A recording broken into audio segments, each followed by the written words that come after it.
So we all agree that The Chosen Season 3 was amazing. However, something has been bothering me over the last few months, and that is the timeline of The Chosen. Of course, this is from the Bible, a book of historical events that actually happened, mostly in Israel, but we get a lot of this timeline kind of mixed up and different things are happening in The Chosen. And while that is perfectly fine, they told us that they were going to do that in the very beginning, there are some things that just didn't make sense to me logically and I couldn't shake it. So I've spent the last 3 weeks really digging into the show, looking at every single episode of The Chosen, basically rewatching all 3 seasons, looking at the Jewish calendar and all the holidays just so that I could figure out exactly what is actually going on in The Chosen. Now, the results of this may actually shock you, but let's go over everything that I've found through my research in the last few weeks. Now, generally, we see the timeline of Jesus' ministry in history. We know that his ministry lasted from when he was 30 to when he was 33 and died on the cross, resurrected, and ascended. But in The Chosen, we know that he starts his ministry in AD 26 at some point. Now, some of these dates are kind of hard to track because we don't get exact dates in these little lower thirds that they give us in the show. When they do a flashback, we normally see a general year when that occurs, and then they bring us back to the present, which we know is AD 26 from the beginning of the series overall. Now, throughout the series, we have not gotten an update on that date at all. So we haven't had a lower third that said AD 27 or AD 28. And we know that we're getting closer to the crucifixion, but it seems as if not even a year has passed yet. So is that true? Well, let's look at a couple of different factors. There's a few ways that we can track the date all throughout the series itself. One of them is through the script, and the other is by the Jewish holidays. So let's start with the easier one and more concrete one, and that is the Jewish holidays. As the series starts, we know that we're somewhere within AD 26. Now, the script gets us a little bit more specific about where we are in that year, but we'll talk about that in a second. All throughout season 1, we don't really have any holiday appearances.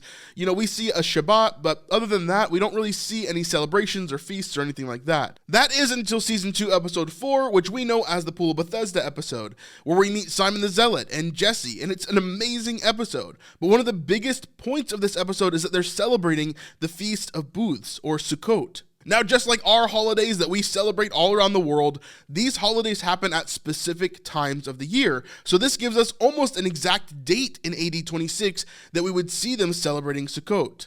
In AD 26, the celebration of Sukkot would have taken place in Tishri 15 through the 21st. For us, we would know this as mid-October. Then we go through the rest of season 2 without seeing a major holiday and ending at the Sermon on the Mount. Then we begin with season 3. Now, season 3 is really crazy because it spans a large amount of time, even though it doesn't really seem like it. While we just celebrated Sukkot in season 2, episode 4, in season 3, episode 3, we actually start to celebrate Rosh Hashanah with Jesus in Nazareth. Now, there's some amazing things that happen in this episode, including seeing Lazarus and Mary and Martha, some of my absolute favorite moments. But we also would know that this would bring us almost a year ahead of time, almost to the date. Remember that Sukkot is celebrated in Tishri 15 through 21st. And then we would see Rosh Hashanah on the 1st of Tishri.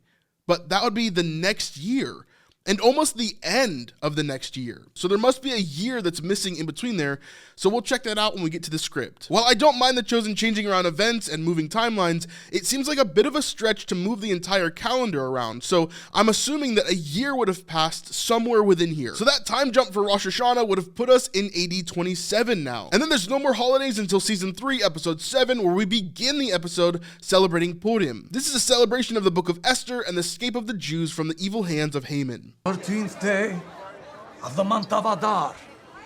And on the 14th day they rested and made that a day of feasting and gladness.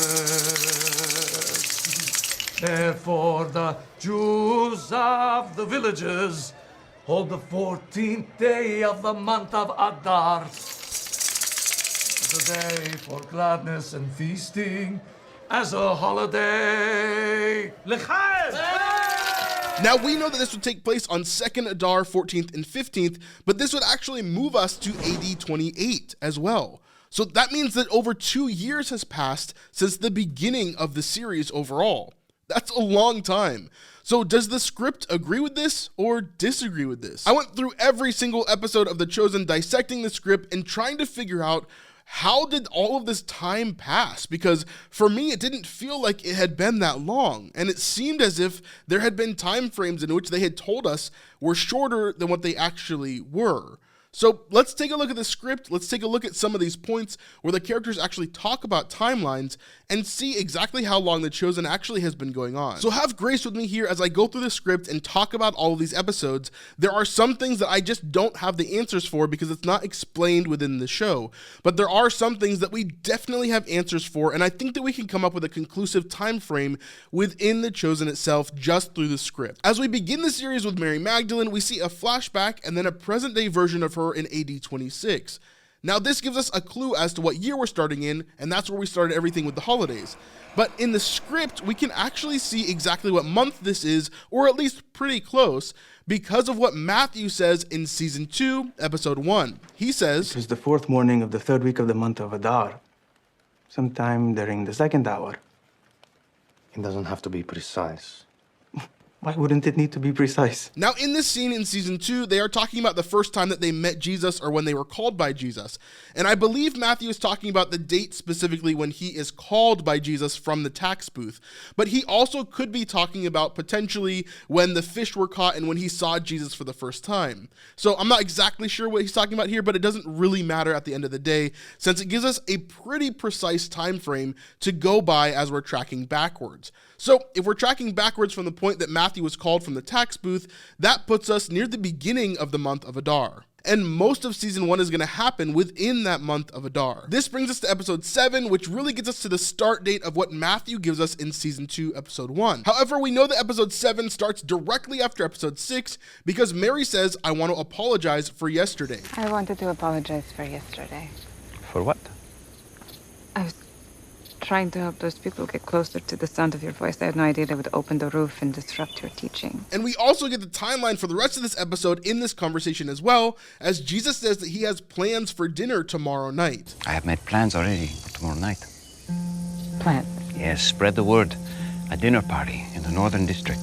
This being the dinner at Matthew's house, of course. Then we go through the rest of the episode, we see the meeting with Nicodemus on the roof, and then we also see the calling of Matthew. This is basically where everything starts for us. But we also hear Jesus say that we're going to have dinner at Matthew's house tonight. I'm not welcome at dinner parties. Well, that's not going to be a problem tonight. You're the host. And that brings us to the season finale of season 1, where we see that it begins exactly where episode 7 left off, and that is in Matthew's house eating dinner. And then, of course, the season ends with them heading into Sychar for Jesus to do some ministry and for the woman of the well to tell everybody about him. Now, this brings us to season 2, where we get that information from Matthew about the exact date that he was called, but after that flash forward, we actually come back to the present day while the group is still in Sychar. There seems to be some sort of time jump here, but it can't be much. Fatina is still running around the town telling everybody about Jesus, super excited. They're not quite sure who he is, and they're learning from him overall. So this seems to be still a hype moment as Jesus is coming into town and sharing with them all that he has to share. Now this episode shows that they spend at least 2 days in Sychar, and then they head out in the wilderness, which brings us to episode 2. Episode 2 of season 2 is extremely important, where we meet Nathaniel and Philip, but there is a small time gap here as well. We're not exactly sure how long they've been in the wilderness or what's been going on. So let's be generous and give them a month here, right? Let's give them a long period of time where they've been out in the wilderness, kind of getting to know each other and doing different things that the show just doesn't show us. Now we see as 2 days pass in episode 2, and then it ends in Caesarea as Nathaniel and Philip have their infamous come and see conversation.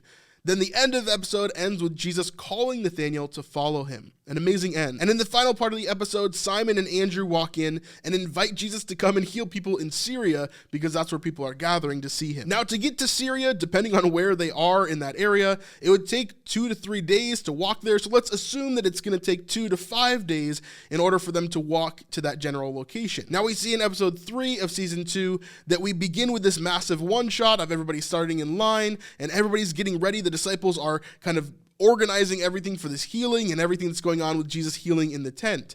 but we don't actually know exactly how long they've been there or how many days Jesus has been healing. It seems as if this is the first day and it's just a very long day of him healing people, but we don't exactly know the time frame here. We can assume a couple of days. We see all throughout episode 3 that there's one day that passes here and not much time passes beyond that, but there does seem to be a time skip in between episode 3 and episode 4. Now here's where things get a little bit tricky for me when it comes to the script. If we're looking at episode 4 of season 2, there has to be a massive time jump in between episode 3 and episode 4. Even if we're being generous to all the points before this, then most likely they would still be in mid-summer of AD 26. So here's where the first real discrepancy comes in. There seems to be about a 4 or 5 month gap in between episode 3 and episode 4. So I guess we can just accept that. It just doesn't seem like that's the case. So episode 4 of season 2, we start the Festival of Tabernacles, or Sukkot. Now this is a huge timeline for us because it gives us the exact date, which is Tishri 15th to the 21st, like we talked about before. So ignoring this discrepancy, we can continue on in season 2 and continue our research here. In episode 5, we see as Mary is actually picking persimmons, and this seems to take place at least a little while after the Festival of Sukkot. We're not exactly sure how long, but because she's picking persimmons and they're ripe, this would actually put us in AD 27, because persimmons, especially Sharon persimmons in Israel, don't actually ripen until about January through March, April. So that would put us in that time frame. Then by the end of this episode, we see that Mary actually disappears and leaves the group. Now from a later episode, we hear that she's actually gone for 2 days, and that's when Matthew and Simon find her and bring her back to the group. So we see that direct correlation into episode 6 of season 2, where Simon and Matthew have now found Mary and they're bringing her back to the group. And then we see the whole debacle with the Pharisees at the end of the episode. And this brings us to episode 7 of season 2, in which not much time has passed between episode 6 and episode 7. We know this because Andrew is still really upset with Mary about her leaving, and she's just now being integrated back into the group. Now this does seem to be a different campsite than we saw in episode 6, so they have moved somewhere else as they're preparing for the Sermon on the Mount and getting everything ready for that. But Jesus also mentions in this episode that they only have a few days until the Sermon on the Mount, so it can't be long from episode 8 either. Now, a few days will be plenty of time to make sure everything goes smoothly. And that brings us to episode 8, where that links us to season 3 with the Sermon on the Mount. Now, I never really had this issue with timeline before, but season 3 is where things really got kind of crazy for me, and it made me really distracted while I was watching the season overall. I couldn't really place my finger on it, but maybe this is why things felt so disjointed for me. So episode 1 of season 3 holds a lot of information that we can take to understand where we are in time. Of course, we begin with the Sermon on the Mount, so it's starting directly where we left off in season 2. But there's also some quotes that help us to understand where we are in the timeline. As Jesus is saying goodbye to everybody, he says this. It's been quite a journey these last several weeks. As Jesus talks about how it's been several weeks for them, is he talking about the entire journey? Because if that's the case, then from the beginning of their journey together through all the stuff that they've been through, it seems like there has not been that much time. He says several weeks here in the show, but in reality, in the calendar, it would have been several months, like many, many months since the beginning of the show. And then as Thomas and Rema have a conversation, they talk about how he's going to stop by tomorrow. You're all set with Mary? Yes. Good. I'll stop by tomorrow to check in. I figured you would.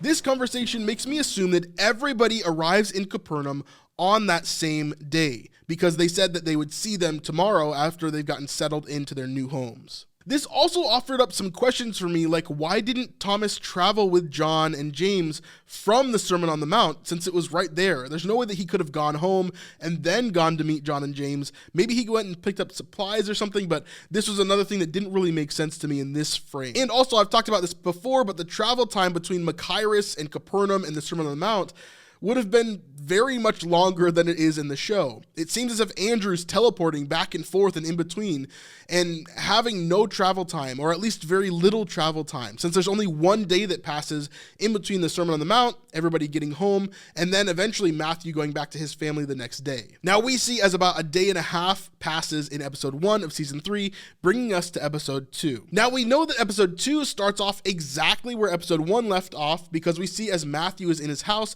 beginning beginning that conversation with his parents. This feels a little bit off to me because of the way that some of the scenes were ordered in this episode. For example, the scenes right before Matthew's conversation with his parents, it seems to be nighttime and everybody's getting ready to go to bed in Tent City, but then in Matthew's house, it's clearly day. So maybe he slept the night and didn't talk to them, and then they had the conversation, but that doesn't really make sense to me. I don't know. So little things like that. And then we get a hint later on in the episode by Jesus as he says, take a day to handle what you need to, and then they're going to be sent out on their 2x2. You all have a lot to take in. Take a day to handle what you need to handle. There'll be a few more details tomorrow. I'll have Simon reach out. Now, I wasn't sure how long the 2x2 actually lasted, but we're actually going to get a big hint about this in episode 6 of season 2, so just hold on tight. Then we come to episode 3 of season 3, and this is where things kind of go off the rails. Now, I love this episode. We get back to Nazareth, but this is when we see Rosh Hashanah. So in order for us to get here, it would be many, many, many more months of time skipped. And it's not really communicated in the show that that's actually happening. And this is the part of the season where we pretty much lose all sense of time, except for episode 6 of season 3. So all the way through from episode 3, 4, and 5, we don't really get an indication of exactly what time period is throughout the year. But we do know they're connected because of episode 4 and 5 being together there and having the setup and conclusion in episode 5. Now, episode 6, we do get a little bit more clarification of where the time frame is in this season in particular. This is actually the one quote from this season that really made me begin making this video in the first place, because it made no sense to me at all. Now, as we get into episode 6 of season 3, we know that a lot of things have happened, including the healing of Jairus' daughter and the bleeding woman, and Eden has had her miscarriage. So there's a lot of stuff happening all at once. We know that Eden is going to tell Simon about her miscarriage at the end of this episode, but we also see John the Baptist's disciples show up and talk to John and James. Now, this is really important to our timeline because we actually hear as John tells us how long it's been since Andrew went and visited John the Baptist in prison. This is actually huge. He says, "They claim to be disciples of John the Baptizer, that they bear an important message from John." A message? Why wouldn't he have given it to Andrew and that woman from Herod's court? What was her name? Jonah, Junior, something with a jar. Joanna. When Joanna snuck Andrew into prison. Well, that was over a month ago. They said they cannot wait. So clearly he says that was over a month ago, but not 2 months ago or 6 months ago, just a month ago.